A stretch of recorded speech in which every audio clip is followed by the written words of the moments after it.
um assunto bastante interessante sobre responsabilização. Vamos lá, olha só. Por conta de várias falas despudoradas do Jair Bolsonaro, seus impulsos violentos, agressivos, o seu humor frente a essa pandemia de coronavírus que enfrentamos e que tem assolado todo o país, diante disso tudo, já foi discutida a possibilidade de interdição no presidente da República por loucura ou deficiência intelectual. Sobre isso, a gente conversa agora com a Ana Laura Prates Pacheco, que é psicanalista, escritora, pesquisadora da Unicamp e membro da Escola de Psicanálise dos Fóruns do Campo Lacaniano. E com Margarete Gonçalves Pedroso, que é procuradora do Estado de São Paulo. Oi, Ana. Oi, Margarete. Um prazer receber vocês. Olá, boa tarde. Boa tarde. Boa tarde, Thalita. Um prazer estar aqui com você de novo. Eu quero começar já tentando entender por que essa proposta de interditar Bolsonaro não é viável e ela, de certa forma, vai contra a responsabilização por esses atos que são pensados, certo? Quero saber a opinião de vocês sobre isso. Vamos começar com a Ana Laura e seguimos para a Margarete, pode ser? Claro.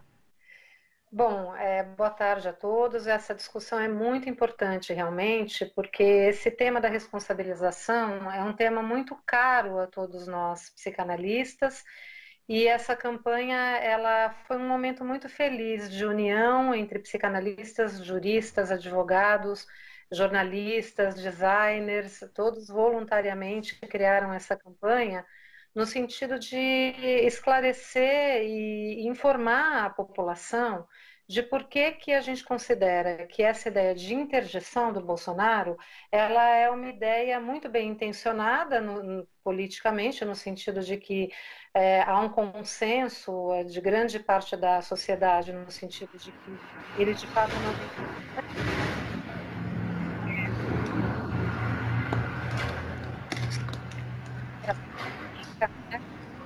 as responsabilidades, as consequências das suas ações para grande parte da população, mas, no entanto, a gente considera que a estratégia é equivocada por várias razões, né?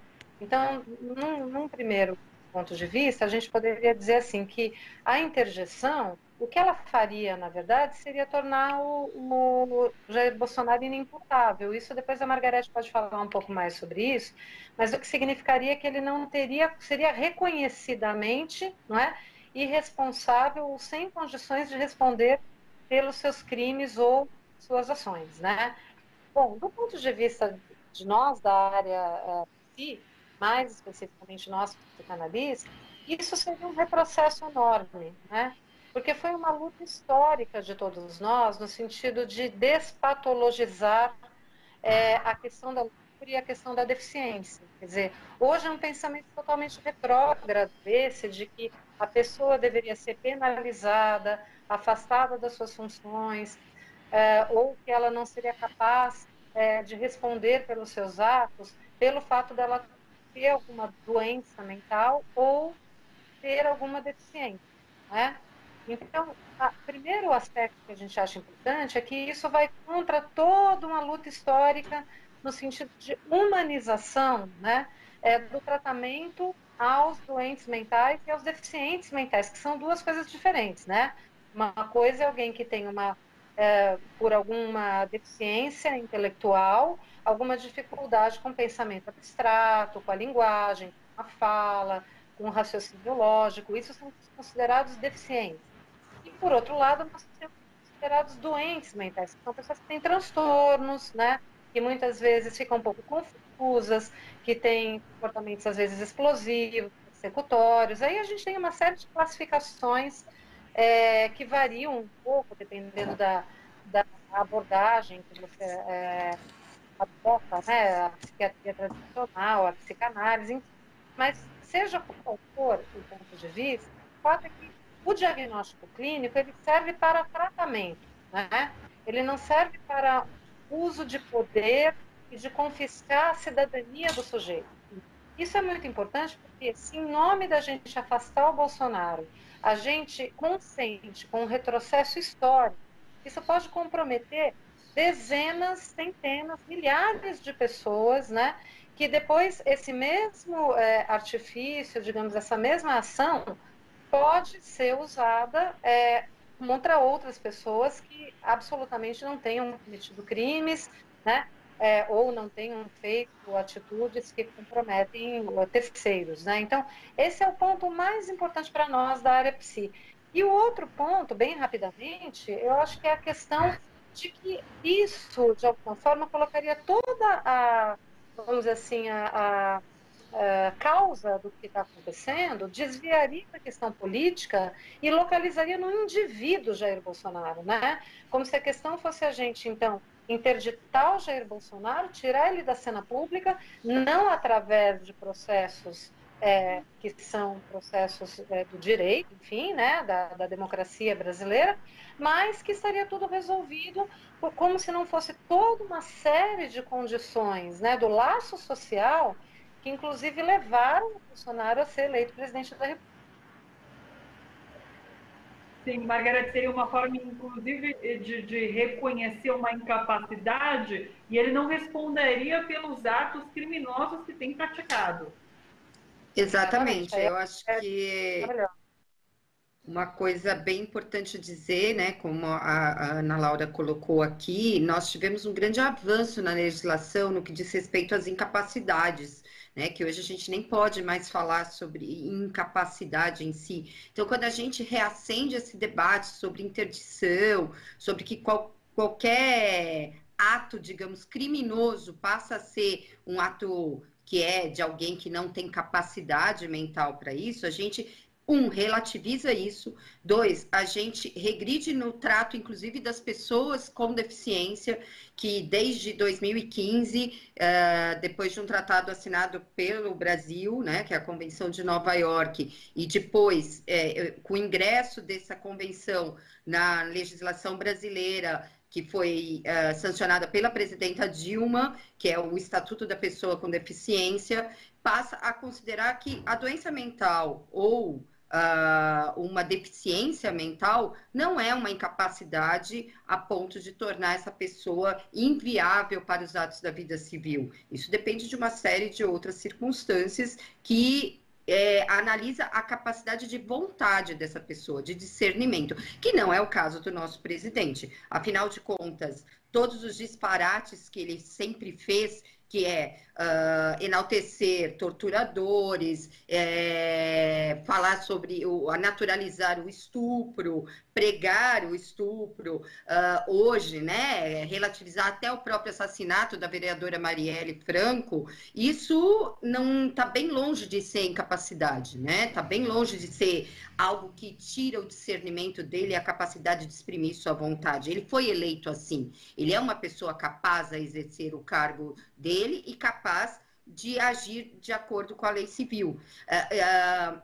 O discurso da incapacidade, ele é sempre usado, muitas vezes, a gente vê muito isso na violência contra a mulher, por exemplo, né? Os estupradores, são doentes. Quando a gente trata alguém como doente, além desse discurso incentivar a discriminação com quem realmente tem uma doença mental ou uma deficiência, nós estamos relativizando a conduta desta pessoa que é o criminoso. E no caso aqui nós estamos falando de crimes praticados pelo presidente da República no exercício do cargo. Então, tratar o Bolsonaro como um incapaz, como um doente ou como alguém que deve ser interditado, na verdade nós estamos diminuindo o próprio discurso político, quando nós deveríamos aqui estar buscando mecanismos jurídicos e políticos que o afastasse do cargo de presidente da República, e aí por meio ou de impeachment ou de responsabilização criminal,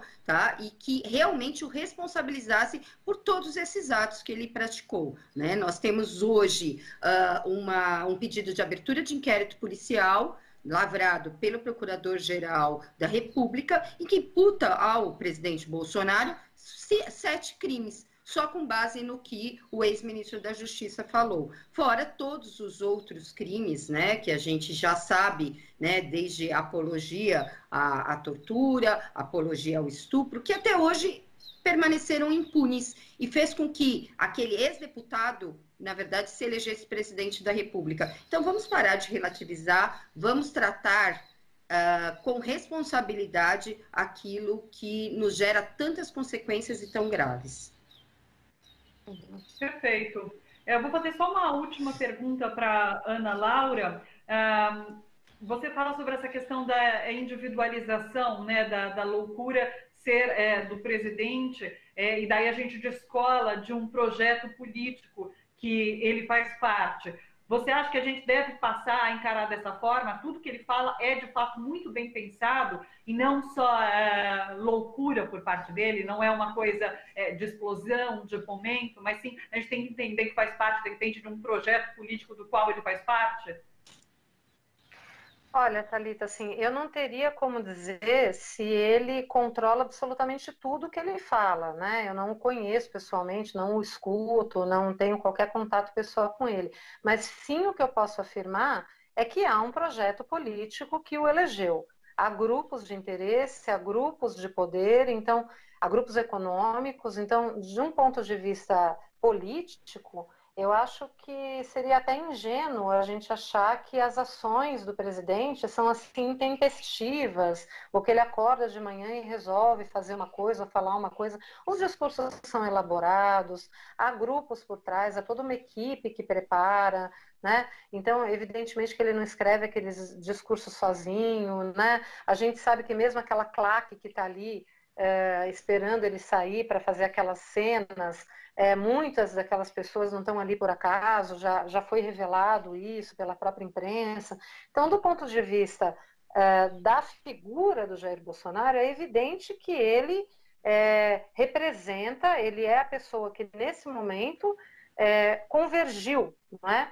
Para representar um grupo ou vários grupos com interesses mais ou menos comuns que o elegeram. Do ponto de vista da sociedade brasileira, eu acho que tem várias coisas que a gente precisaria pensar também em relação ao que faz com que a maior parte da população, num determinado momento, elege essa pessoa, que a gente pode falar qualquer coisa em relação a ele, menos que ele não deixou muito claro qual era a sua posição. Sim. Margarete mesmo colocou uma série de crimes, de responsabilidade de crimes, inclusive comuns, dos quais ele é suspeito ou que ele tenha mesmo praticado no exercício da sua função pública, né? Então, isso é algo que foi declarado durante a campanha. Ele não foi eleito apesar disso, ele foi eleito talvez por causa disso. Então, a gente precisa reconhecer que nós estamos, de alguma maneira, falhando no tratamento das nossas mazelas sociais, a ponto da sociedade ter chegado a essa situação atual de ter eleito esse senhor, não é? Essa questão da normalidade é uma questão muito que se transforma com uma velocidade relativamente rápida na sociedade. Para dar um exemplo bem próximo para vocês, até pouquíssimo tempo atrás, a transexualidade era considerada uma doença mental. Quer dizer, por essa via, os transexuais não poderiam, por exemplo, exercer uma função pública que eles poderiam ser interditados como se fossem doentes mentais. Por outro lado, a gente tem países que têm pessoas com síndrome de Down, por exemplo, exercendo funções públicas, né?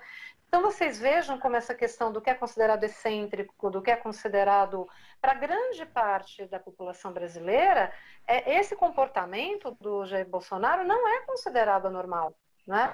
As pessoas não ficam constrangidas. A Margarete citou talvez um dos atos mais tenebrosos que ele tenha praticado antes desse de incentivar as pessoas a saírem às ruas durante uma pandemia, né, que talvez tenha realmente extrapolado todos os limites, mas talvez o ato pior dele antes desse tenha sido dedicar o seu voto ao impeachment da presidenta Dilma a um torturador terrível, chamado Brilhante Ustra. Ele estava em exercício de uma função pública, ele era deputado, e as instituições não tomaram nenhuma providência. Então, veja, se nós fôssemos considerar que ele é louco, ou que ele tem algum distúrbio mental, então nós teríamos que considerar que toda a sociedade, né, todas as instituições que foram coniventes com isso, assim como seus eleitores, também estariam com uma espécie de vírus, né, do distúrbio mental que fez com que todos ficassem cegos menos para fazer aí uma alusão ao ensaio sobre a cegueira do José Saramago, né?